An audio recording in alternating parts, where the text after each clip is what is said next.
সুন্নাহ media. আসসালামু আলাইকুম ওয়া রাহমাতুল্লাহি ওয়া বারাকাতুহু।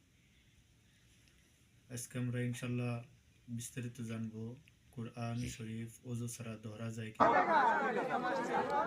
অজু ছাড়া কোরআন ধরা যাবে কি? 100 বার যাবে। অজু ছাড়া কোরআন ধরা যাবে, কোরআন পড়া যাবে। অজু ছাড়া কোরআন স্পর্শ করা যাবে না, এইটা চার মাযহাবের সব ইমামদের ঐক্যমত, সব মুজতাহিদদের ঐক্যমত, সব ফকিহদের ঐক্যমত, সব মুফাসসিরিনদের ঐক্যমত, সব মুহাদ্দিসিনদের ঐক্যমত, সব সাহাবাদের ঐক্যমত। ইমাম ইবনে আব্দুল বার মালিকে বলেছেন সব সাহাবার ঐক্যমত।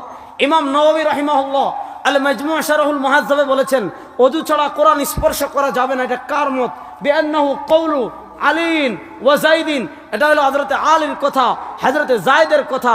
হযরতে আরেকজন সাহাবীর নাম বলেন ওয়ালাম ইউখালিফ ফি আহাদুম মিনাস সাহাবা। অজু ছাড়া কোরআন স্পর্শ করা যাবে না, এই ব্যাপারে কোনো সাহাবী দ্বিমত করেন নাই। অর্থাৎ সব সাহাবীদের ঐক্যমতে কোন ব্যক্তি যদি অজু না থাকে সে কোরআন মুখস্থ তিলাওয়াত করতে পারবে, কিন্তু কোরআনের পাণ্ডুলিপি মুসহাফ যেটা আছে সেই মুসহাফ সে অজু ছাড়া স্পর্শ করতে পারবে